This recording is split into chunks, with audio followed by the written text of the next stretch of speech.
Ever gone on a good date and all of a sudden you're planning the fucking wedding in your head? I get it. You're human. And today we're going to talk about how to stop obsessing after a good date. Because I know a lot of us want to say, oh, it's just a really deep connection. I just feel really seen by this person. It's something I've never experienced before. But the reality is, you're not basing that off any facts. And what I mean by that is, sure, maybe the night, right? Maybe that moment feels like that. But what do you know about this person to say that they're all of these amazing fucking things before you've had any time to get to know this person any deeper? And guys, as a reminder, if you need more, there are courses. There is my podcast right here on YouTube. Everything is all going to be linked in show notes. If you need more support, please just know I am here for you guys.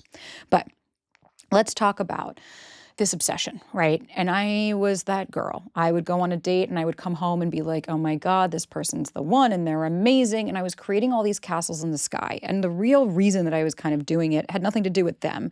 It had to do with the fact that I really liked certainty. I really wanted to know because all of my life, especially having such high anxiety and that anxious attachment, I always felt very out of control. I always felt like I didn't get what I wanted and I couldn't make any choices. So if I met somebody and on paper they could fill all of these boxes, that was my perception of, great, I can control the outcome here. Then this has to work. This is going to be my person. And all of a sudden I start conflating it and we go into these, I remember even going out with one guy and then going on his Instagram after the date and like mapping out the vacations that we were going to have. And it's like, I never saw that person again. And we can create so much because we have text, we have photos, we have no tonality. And so we'll look and we'll, how many times I've gone and look at their ex-girlfriends and you're creating this entire narrative. And it's like, again, you might never even see this person again. And if you do, we have to also we encourage to come more regulated so that you're coming in as the adult in the room and not the child that is obsessed over this person. So let's talk about the why, the psychology of why do you become so obsessive. So the first thing is like your brain loves a fucking story. Your brain loves to fill in the blanks when it does not have data. Your brain, here's a fun fact. And when I say this isn't pop psychology. Like people love to fucking get irate in the comment section. Your brain stops growing at 28 years old. That doesn't mean you cannot rewire, evolve, change, or grow, but your fundamental growth stops at 28. Beyond that, you are then rewiring. You are then creating new neural pathways, but at 28, your brain stops developing those initial neural pathways. Look it up. This is not me making shit up like that. This is how that works. That's why your prefrontal cortex stops growing when you are 28. So it's a different experience. And what happens is when you're going in, when you're having this dysregulation, right? If we don't have the tools, if we don't have the bandwidth, your brain is going to go into familiarity and into patterns because your brain is not designed to help you grow. It's designed to keep you safe. Dr. Caroline Leaf, and I have this conversation on her podcast, your brain does not make decisions. Your mind tells your brain what to do. The actual meat of your brain, like the little guts that we see, that part of your body, that part of the brain is not making choices. It is going to react to keep you safe. And so when we have this, especially that like limerence type of obsession, neurochemically, what you're experiencing is a dopamine high. It's not a real connection. Your body is releasing all of these neurotransmitters. Now, neurotransmitters are delicious and they're yummy. Have anybody ever done drugs? They're great until they come down, until you're not replenishing those neurotransmitters. I've done MDMA journeys, right? Like therapeutically and recreationally. And usually the hardest part is the come down after, because during it, I'm having a great old time, right? Like I'm having a fucking ball. But what ends up happening after is I'm no longer getting that same serotonin. So I'm having a dopamine withdrawal. And then when we're anxiously attached, we hyper-focus on the signs of validation and rejection. And so we become super just noticing every intonation that's changed, every period at the end of the sentence that there's not normally. Because when we start to combine it, you're going through a withdrawal. Your brain needs more of the dopamine, which is why I always say like you're chasing a feeling, but that's inevitably going to go away. You're not always going to feel these high highs with somebody. Part of being in a healthy and secure relationship is more neutrality, is more a balance of like, I love this person, but I want them in my life. I don't need them in my life. And it's a really empowering place to be. And when someone gives you like even just a hit, a hope, literally a hit, your brain starts to create this entire narrative of like, oh my God, this could be it. This could be the one. And then we start to fill in all the blanks. This could be the one. And then we start to go into limerence here. And then we start to attach to the fantasy. And we're not actually seeing it for the reality, which is why it feels detrimental when this doesn't work out. When all of a sudden it's like, oh my God, the guy didn't call me back or the girl didn't ask me on the second date. And all of a sudden you're hyper fixating and you're panicking and you're going out. It's not about them. It's not about them. What it's about is you're obsessing over the certainty, not the person. You're obsessing over that I'm going to be saved, that I'm not going to have to date anymore, that this is my person. See, I'm accepted. I'm not going to be rejected. I'm not going to be alone. Yeah, that's fair.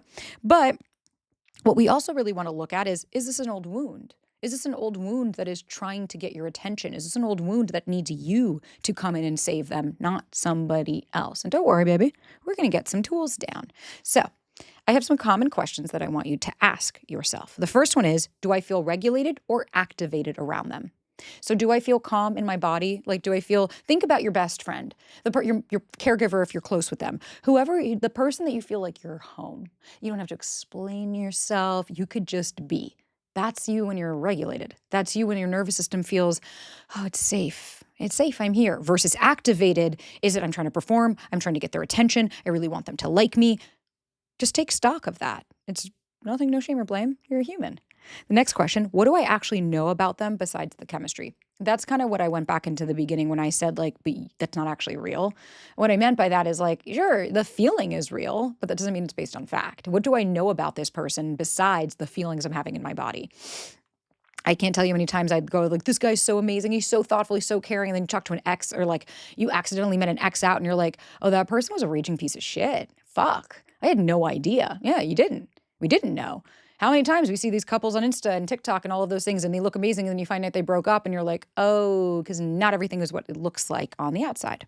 The last question, if they weren't into me, would I still want them or do I want to win? It's a really important one. My mama asked me that when I first met Ryan. She goes, oh, really? If he was being an asshole to you, would you want him more? And I was like, probably. And she's like, all right, shut your fucking mouth and go on the date. I was like, okay. So it's not about, like, I didn't want to win. I didn't want to prove anything to anybody. I genuinely thought that this person was cool. And honestly, what it was for me was like, I was scared. I was scared to open up. But after the first date, what did I do? Honestly, there's a few things that I need you guys to do. One, we got to delay the fantasy. We have to put a pin in all the future conversations and everything. Like when you catch yourself thinking of anything besides where you're at right now, that's where you can thought interrupt and be like, whoa, I need to anchor into where I'm at right now. Like this, there's no facts to back any of this up. I'm future faking. I am tripping. It's okay to call yourself out on your shit. Not always. I can't always be there next to you to be like, hey guys, I don't think that we're being realistic. What facts do I have to back this up? Do I sound like a kid? Right? Think about like a teenager going home to their mom and being like, oh my God, I met this person and they're amazing and I'm going to marry them. I'm going to feel in love. And you're like, yeah, sure. Okay, call me back in a week. Let me know how that goes. And so it's talking to yourself like that, talking to yourself like a friend of being like, hey, babes, I don't think you know this person well enough to make those determinations yet. But for now, we had a good time. Every date after the first date, I would say, for now, I really enjoyed that. For now, I'd like to see this person again. And the reason I said for now is because that could change. Why could it change? Maybe I decide, maybe they decide, maybe I never hear from this person again. But it allowed me to measure myself. And then I want you to kind of start to understand the parts work. What part of me is spiraling right now? Okay. Is that the part of me that feels like a kid again, that feels like I'm going to be abandoned? What does that part need? Does it need to know that I'm going to be there no matter what? Does it need to know that I'm proud of them no matter what? Does it need to know that a great first date doesn't mean that we need to audition? That just means that we get to be scientists and see if we like this person to collect data? And then start to understand, where do you feel it in your body? I feel it in my chest. It feels really tight. Okay. What part is that? Oh, it's my anxious part needing reassurance. I'm scared. I'm scared because I for the first time saw characteristics in this person that I haven't seen in a long time. And I'm really, really excited, but I also want to make sure that I don't get hurt, right? Those are part of the two conflicting thoughts. I'm not saying don't get excited. Please get excited. Connect with people. Look forward to dates and to things like that. But again, do you want them in your life? Do you need them in your life? That's a big determining factor, because if you need them in your life, well, you're going to do anything you can to keep them. But if you want them in your life, you're going to do anything you can to make sure that your needs are met in order to keep them in your life. There's a big difference. And then the last bit, I want you to start to understand that when you start to get really excited, we need to have a little bit of a process. I need you to pause. I need you to pause. I need you to validate your emotions and experiences, what you're going through. And then I need you to regulate. I need you to say, like, I'm going to go for a walk right now. I need to get the fuck out of the house. Or I need to go move my body, right? I start to ask yourself, what in here is true? What could be true? Okay. And then what else could be true? Oh my God, they're the one for me. What else could be true? I don't really know them, so they might actually be an asshole. Fair. Right. You have to remember, your worth doesn't spike just because somebody wants you or doesn't. Your worth is who you are. Your worth is intrinsic to you. And if you're going to let all these other people, just because you have a great first date and all of a sudden they don't ask you out in a second and you're fucking hell in a handbasket, well, then you're putting your self-worth and everything into the other people. You're telling your nervous system, I'm only safe if I have them. And if I don't have them, they must not like me. Then there's something wrong with me. There's nothing fucking wrong with you. You're not broken. There's nothing to fix. But what it really is are you coming back home to yourself? Are you sitting with yourself? Are you being honest with yourself? Are you being real with yourself? And if your answer is yes, great. I'm really fucking proud of you. And your answer is no, that's okay. I'm not saying don't get excited. I will say that again. But what I am saying is be the adult that you didn't have. Be the one in there that's like, hey, just wanted to be realistic of like, you don't really know this person, so maybe we should slow our roll and just get to know them slowly. Got it. Guys, thank you so much for sitting with me again. I hope this was able to help give you a little bit of nugget of tools. But at the end of the day, no one's going to be able to do this besides you. No one is going to be able to thought interrupt. Nobody's going to be able to, there's not somebody that's always constantly going to be in your surroundings and ready to get you off of this loop. But what it really is how am I showing up for myself? What love am I giving myself? And how am I validating my emotions and needs? How am I being kind to myself? What compassion am I showing myself? What curiosity am I showing myself? Because if you really want to stop fucking attaching after a first date, we have to understand what part of me is attaching. What part of me believes that this person's going to save me, and how can I save myself and not rely on other people?